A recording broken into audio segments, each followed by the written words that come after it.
Mas abot kaya na ang mga flip phones ngayon with the Infinix Zero Flip, the first flip phone ni Infinix. Alam niyo naman kung gaano kamahal yung mga flip phone, di ba, ni Samsung, ni Oppo. 80K? 90K? Oh my God. Sakit sa bulsa. Mga pinauso ng mga Koreano. Halos hindi natin ma-grasp. Masyado mahal. Ito na ang entry point mo. Pero to meron siyang 3.64-inch cover screen at the front. Its main selling point, you can actually interact with it for quick message replies, quick email replies. Pwede ka manood ng TikTok dito without having to open your device. Actually, ginagamit ko siya all the time. It's a very useful one-handed feature na operation. Pero hindi lang daw yun. Guys, it is also a vlog phone. Tignan nyo yung gagawin namin na. Ilalagay namin tong phone sa liig namin. Tapos, hit record. Ayan. Pwede ka na mag-vlog sa mall lagi na hindi sinisita ng card. Kasi kakaiba to. Mayroong issue sa Green Hills, pwede mo na i-record. And on top of that, mabilis yung kanyang processor. Dimensity 8020 5G processor na po to. 512GB of internal storage. 16GB of extended RAM. 70W supercharger. 6.9-inch AMOLED display po yung kanyang main display. 120Hz LTPO na po yan. Variable refresh rate to save more battery. At upgradable daw siya up to Android 16. 3-year security patch updates. Pabongga na pabongga si Infinix. Especially the pricing.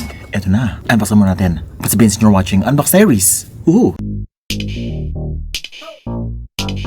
Okay, so Zero Flip, get in now. Usually kasi guys, kapag may kaaway kayo, get out now. Ito naman, get in now. Let's, get in now. Pasok ka na. Oh my God, may sound by JBL pa siya. Sheesh. Sobrang bongga ng kanyang packaging. Inside, we're getting 3 boxes. 1, 2, 3. We got here the USB Type-C cable. May sariling box yung charger. But this is the best thing about this box. May nakalagay, works with GoPro. Inside, we're not only getting papers. We're also getting some well-curated flip covers. And that is pretty much it. Eto na yung phone. Tingnan natin kung mag-flip din yung plastic. Flippable plastic. Actually, last year, ang pinakamurang phone, flip phone, is si Tecno Flip. Ay, Tecno Phantom Flip pala, yung purple. Pero kasi plastic yung kanyang body. Medyo chuchu yung dating sa akin. Medyo mura daw siya. Well, actually, 30,000 plus yun. Ito mas mura pa. But this one is built really well. This is Corning Gorilla Glass material sa likod. And you got the Zero logo at the lower right corner. Walang Infinix logo whatsoever. Hindi ito. Nagtago. Wow, nice. Pero ito na yung 3.64-inch cover screen. Oh! Now, okay dito guys, pwede mo i-customize yung screen na to. Meron siya mga themes dito. Ayan, swipe mo na lang. Oh, kung naboboard ka na dyan, pwede mong palitan. And feeling ko marami ka pang pwede ma-download kay Infinix. And pwede mo rin siya i-swipe left para ma-reveal yung camera. Now, pwede ka mag-interact dito. Once you turn on the power button, pwede mo na siyang i-swipe up. You can use it. And suddenly, meron kang small display dito that you can interact with, which is perfect for one-handed usage. It looks really small. Parang meron kang maliit na cellphone na hawak. Tapos one-handed operation lang halos lahat. It's very smooth actually. Very seamless. Pero very small po siya. It depends on you na kung medyo malabo mata mo or medyo maarte ka sa content na kulangan ka. Pwede mo siyang buksan. Seamless po yung transition to the full screen experience. And the full screen experience is so wonderful kasi nga, grabe guys, from top to bottom, talagang na-maximize niya yung screen. Kakaiba siya, matangkad tingnan compared to the usual phone. But going back sa kanyang cover screen, actually, kapag nag-tent mode ka ng ganyan, hindi mo na kailangan i-press yung power button. Meron siyang click, narinig yan? Ang ibig sabihin, naka-unlock na yung phone. Tapos pwede mo siya i-swipe up. And there you go, you can actually watch videos here, TikTok. Ayan o, swipe up. Swipe up. Nanood ka na ganyan sa table mo. Perfecto kasi nga masyado kasi malaki yung screen. Kita na katabi mo. Ito guys, mas private. Ganyan ka lang Na mayroon akong naisip na very smart usage ng cover screen na to. Kung mapapansin nyo guys, it's also occupying yung camera module. Ayan mga cameras dun sa screen. Which is actually good kung bubuksan mo yung camera app. And ayan. Ito mo si videographer, si Sean. Papakatan sa inyo. So, ito yung itsura ko So, pwede na kayong mag-selfie ng parang ganyan. O pwede kayo mag-makeup. Diba? And it's on tent mode. Yun ang maganda dyan. Parang may stand na siya. Pwede ka mag-record. Hi! Galing. So, meron kang camera mode, meron kang video mode. And guys, meron siyang single mode feature. Pang mga forever single. Bakit? Kasi pwede mo ng picture na sarili mo kahit wala kang jowa. Kahit nag-travel ka mag-isa, wala kang kasama, pwede mo ng picturean mo with the gesture. Yan. Looks happy on picture, but always lonely.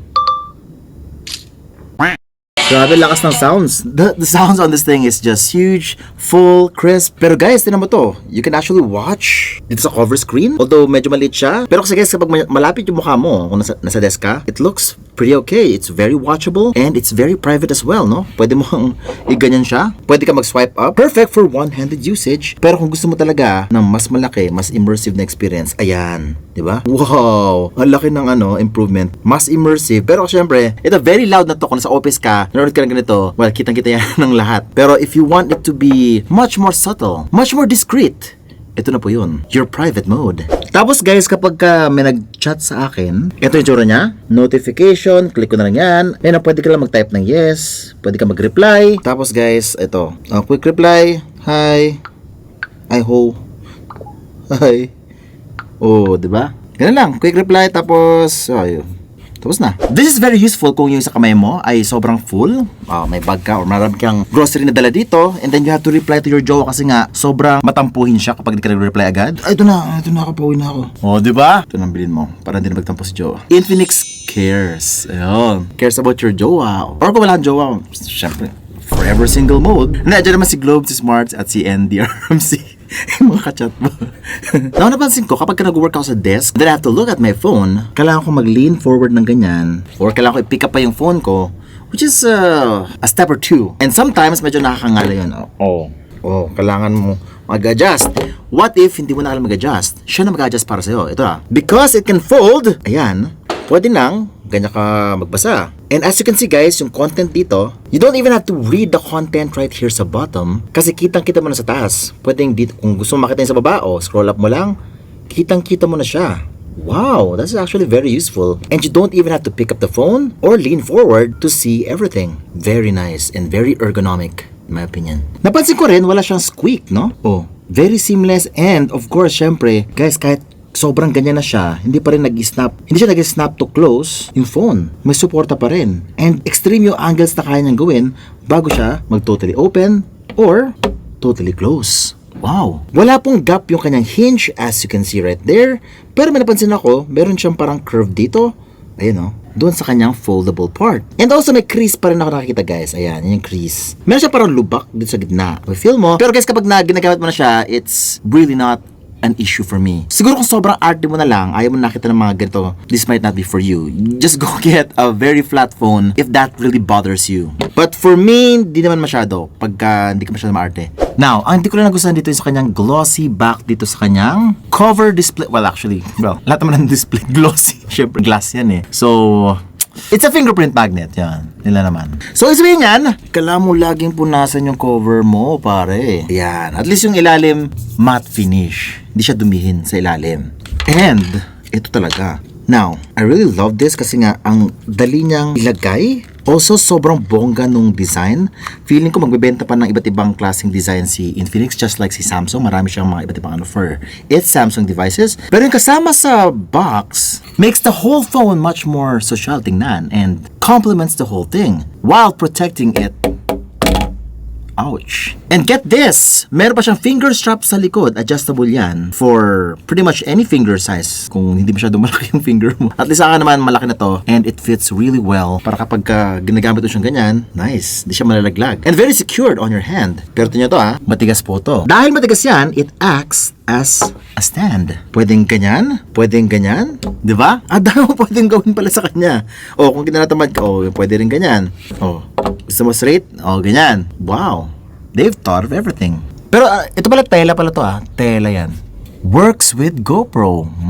Now, as you've seen, flip phones are very, very versatile. Ang dami nyo lang pwedeng gawin, Not only sa camera, it really changed how I use the camera. And also, tindahin namin to, Dahil meron siyang casing na kasama, sa video, you can now do these very cinematic shots. Sheesh! Panning and zooming. Diba? How far can we take this? Ito lang naman. Okay? Lalagay ko sa pocket ko, yung camera, Wala na! Meron na akong side view, Side view cinematic shot. Dahil pwede ko siyang ipit dyan, pwede ko rin iipit yan dito. Ayan na ako. Pwede na ako mag-vlog Nang parang ganyan sa Green Hills at hindi ako mahuhuli. Ay sir, nahuhuli ka, ayun, nagre-record ka. Hindi daw nagre-record, no? May ganyan ba kayong cellphone? O, punta ka sa Green Hills, may issue, fake yung binigay sa'yo. Ano to? Ba't ganito yung binigay mo sa akin, ha? Hindi kita binibidyo. Hindi, huwag ka tumingin dyan. Tumingin ka dun sa cellphone ko, ha? Bakit peke binigay mo, ha? Wallpaper ba yan? Grabe na yan. So, kailan ganito ka magano guys kasi may angle siya ngayon. Kasi pag kinlose ko ng sobra, mag-i-stop yung video. So, kailan ganyan. Okay, di ako nagbibideo guys. Hindi ako nagbibideo. Hindi ako nagbibideo guys. For today's vlog, puta. Pero matindi naman ito kanyang EIS o OIS dito. So, even though na mauga ka, very stable pa rin siya. Perfect for vlogging pa rin. 4K 60 frames per second. Pwede. And it's even got DV mode. You know, pwede kong mag-video. May mga filter siya. You can use the front and back camera. Change the filters there. And nagbabago din yung kanyang settings sa video. The contrast. Ayun, parang mga camcorder days, di ba? Zero Flip DV. Hey guys, so we're here at this place. It's really spooky. So ayan, may lalabas dyan po multo mamaya. Oh my god, nakakatakot na tayo sa lumang pelikula. Ayan siya. Ito pala yan, medyo madumi, medyo noisy environment. Found footage! Pwede ka na mag-found footage. Ayun, horror movie. Pwede ka na gawa ng horror movies with this phone. At syempre, cinematic shots. Pwede ka na mag-cinematic shots. Every director's dream, guys. Ano tawag dyan? Yan ang gimbal. Ito yung mount.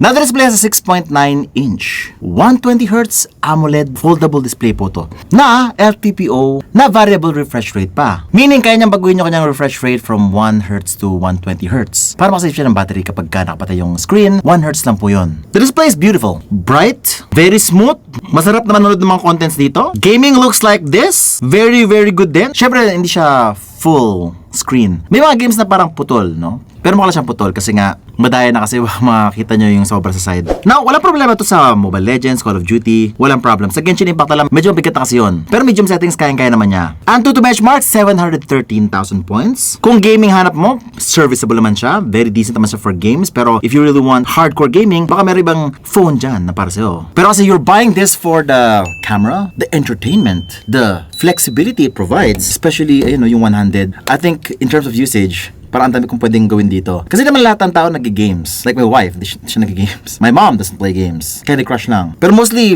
camera lang sila. Watch a TikTok, Facebook, yun lang. That's actually pretty much it. Very basic lang. That's why some companies, hindi sila nagpo-focus sa processor. Mostly, camera. They must be targeting a specific audience. Ayun. Yes, actually, guys, for this one, I think tinatarget nila yung mga demographic na mahilig sa K-drama. Kasi sa K-drama, maraming ganito eh. Yung wife ko kasi nanonood ng maraming mga K-drama. And nakita ko talagang puro ganito. And I think, if many viewers are watching that, inisip nila baka they also want to buy. They're exposed to something like this. Kasi Samsung medyo expensive talaga yung sa kanila.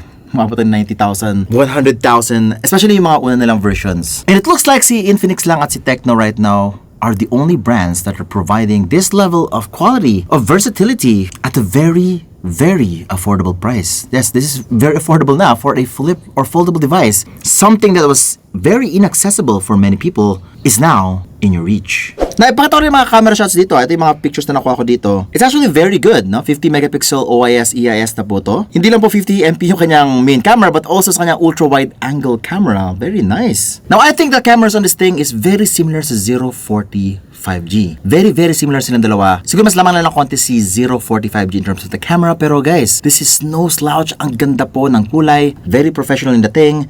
Hindi po overly saturated yung colors. They wanted to go for a much more pro look for this device. And you have a lot of flexibility when it comes to the camera as well. Kung gusto mo mag-selfie, no? Pwede ka mag-selfie with the selfie camera itself. Pero guys, if I were you, gamitin mo yung rear camera niya for selfie. Mas sharp, mas detailed, at may beautification pa rin siya. Also use the cover display for your makeup for checking out blemishes. May mga pimples ka ba? Or may kulangot ka ba dyan? Pwede mong check dito. Guys, madali lang i-check dito. Pero the best kasi pagka nagme-makeup ka kasi nga, you can use your two hands. Ito, nakalatag lang dito. Pwede.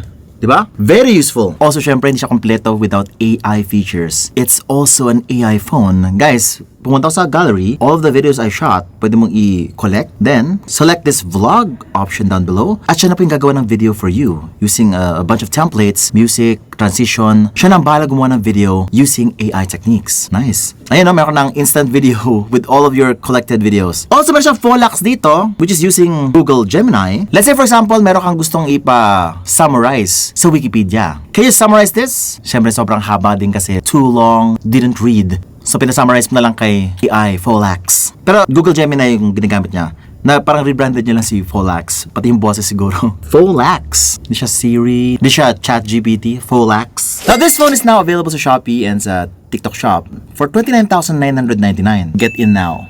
Subscribe pala, hit the bell icon so that you don't miss any of our great content. Sabihin sa inyo watching Unbox Diaries. Hoo-hoo. Oh. Hoo-hoo.